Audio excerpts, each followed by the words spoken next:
La situación de la crisis en Brasil, el contexto económico, industrial, productivo, que termina inevitablemente impactando en la Argentina. Hoy el mundo habla de Brasil, pero este gigante latinoamericano tiene una referencia directa con lo que sucede en nuestro país. Una crisis que no comenzó ahora, ni tiene que ver solo con lo político, sino que tiene derivaciones económicas que incluso estaban en el momento en que Dilma era presidenta del Brasil. Para poder analizar este contexto estamos junto a Félix Bombacey, industrial. ¿Cómo le va? Buenas tardes, gracias Félix por venir. Buenas tardes. ¿Qué tal?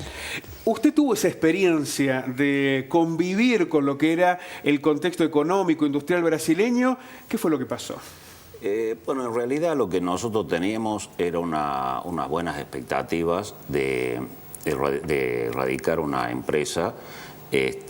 Inclusive tenemos la sociedad hecha allá, que se llama Bombacey Brasil Limitada. El tema es que debido a la gran crisis que estuvo soportando Brasil a partir del gobierno de la mujer esta Dilma,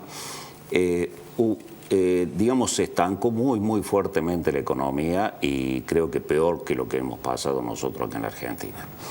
Ellos allá tienen una forma muy particular, son muy nacionalistas, es muy difícil entrar con productos extranjeros, pero siempre hemos sido muy competitivos en cuanto a los precios, o sea que las posibilidades de exportación son buenas.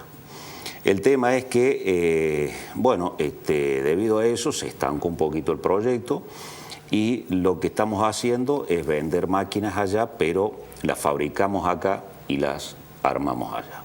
Esa es la forma con que el plan de trabajo que estamos implementando. En principio la idea era en Brasil generar esa producción de maquinarias, ¿o siempre estuvo la idea de producir directamente allá? Sí, producir allá. Lo que pasa es que por ahí los costos de fabricación en Brasil son bastante más bajos. La carga impositiva es mucho menor, ¿no es cierto? Y el producto final es mucho más caro. Entonces los márgenes de ganancia son importantes. Esa es una gran ventaja. O sea, todo lo que es maquinaria agrícola, y principalmente para el caso del maní, que es un sector en el cual Brasil está apostando fuertemente. En este momento se están sembrando 45, 50.000 hectáreas y quieren llegar a 90.000. Nosotros sembramos aproximadamente 250.000 hectáreas en la Argentina, somos uno de los productores más grandes del mundo, primeros en exportación, o sea que comparativamente el mercado nuestro es muy superior. Pero ellos hacen una rotación de cultivo en la cual después de levantar la caña de azúcar, el terreno le queda muy propicio para el cultivo del maní. Entonces, esa rotación permite, ¿no es cierto?, ampliar el campo de producción de maní.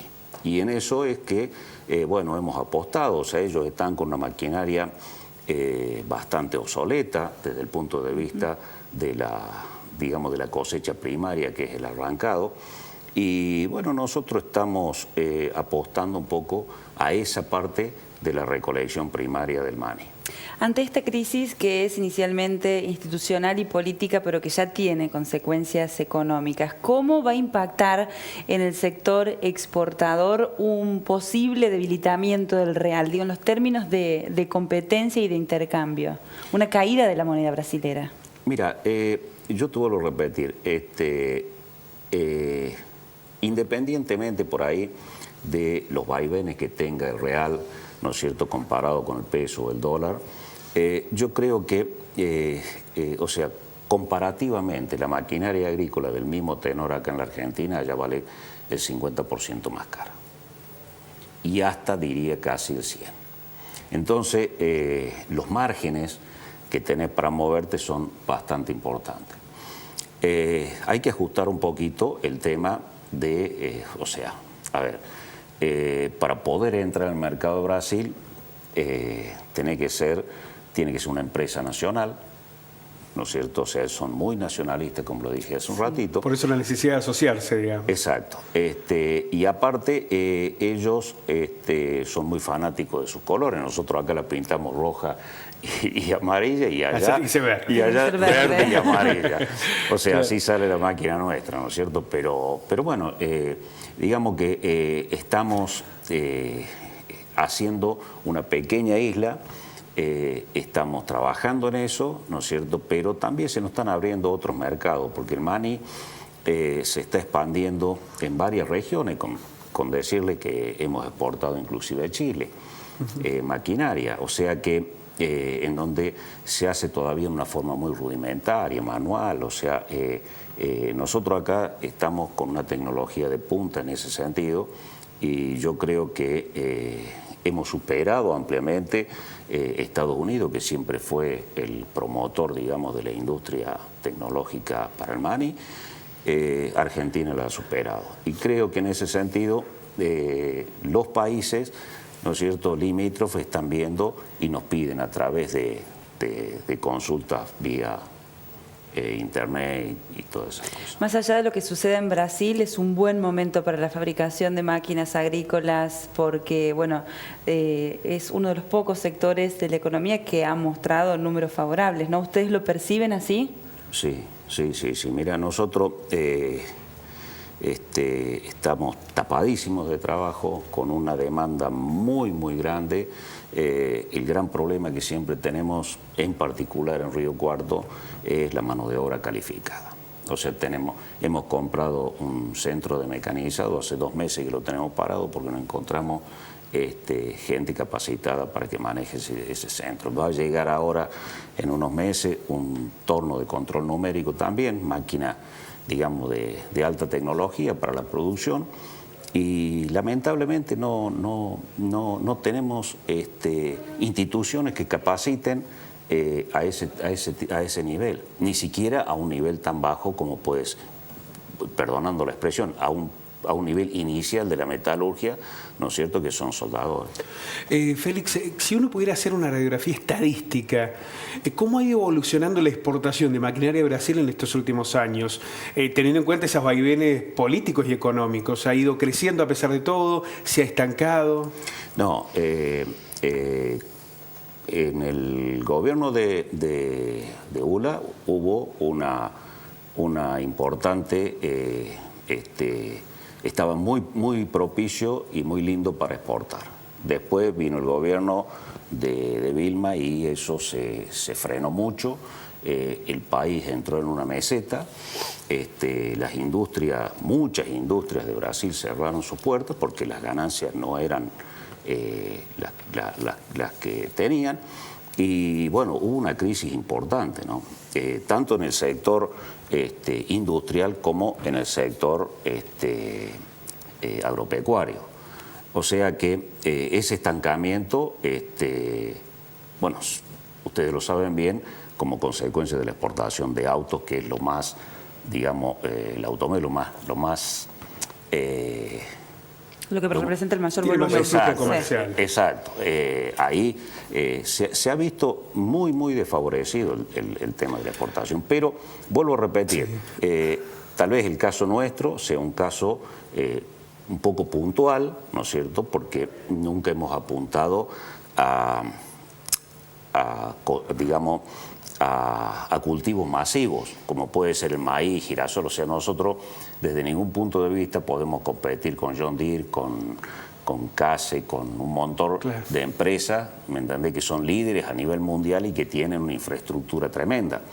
Pero sí hay un nicho importante en todos estos pequeños cultivos que por ahí las economías regionales son las que a veces apuntan, ¿no es cierto?, a que nosotros podamos crecer en ese aspecto. Es difícil ser industrial en Latinoamérica, ¿no?, por los vaivenes que cada 10 años estos procesos cíclicos, pero es fundamental serlo, digamos, apostar a lo nuestro, ¿no? Es difícil ser industrial en Río Cuarto. O sea, yo he sido un luchador muy grande, he tenido muchos vaivenes, me han cerrado las empresas, me la han clausurado directamente, o sea, sin importar absolutamente la gente que quedaba sin trabajo, las posibilidades. Tengo 7, 8 patentes de invención. Qué sé yo, de pronto hay una frialdad total, o sea, siempre Río Cuarto se volcó más a lo que es el comercio, a lo que es digamos, espectáculos, todo ese tipo de cosas, y la industria ha quedado relegada.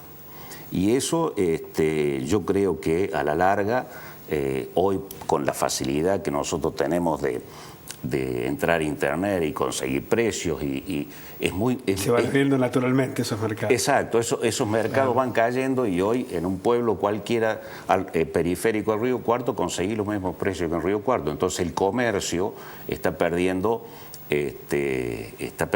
crecimiento, está perdiendo vigor y los pueblos que tienen industrias son los que están progresando. Entonces yo creo que los intendentes, las autoridades de Río Cuarto tendrían que hacer un enfoque un poquito más para favorecer un poquito más la industria, para apoyar más la industria, hacer crecer como corresponde ese parque industrial, darle este privilegio, ¿no es cierto?, como para que otra vez la industria, y de nuevo caemos en lo mismo, fortalecer la educación técnica.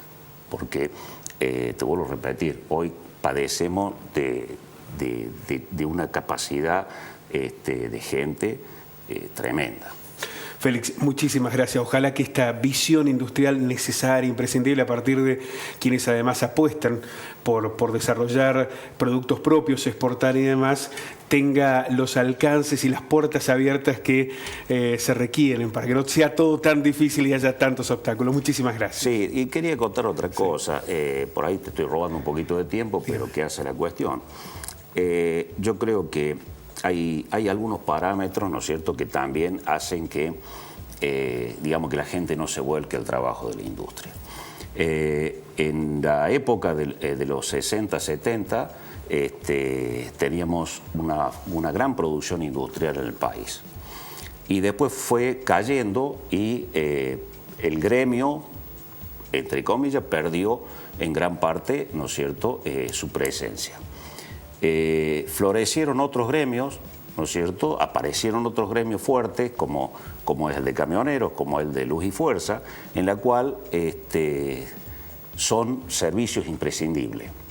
Entonces, si todo también pasa, ¿no es cierto?, por el sueldo que gana una persona metalúrgica y el sueldo que pueda ganar un empleado de PEC o un camionero. Entonces, si haces esas comparaciones, naturalmente que estudiar en una escuela técnica es bastante pesado y significa al final de la carrera, ¿no es cierto?, no un buen sueldo que pueda redituar para ir a trabajar en una empresa. Bueno, habrá que dar una mirada desde el desarrollo, no solamente de la coyuntura. Muchísimas gracias, Félix. Por favor. Gracias por venir. Hasta luego.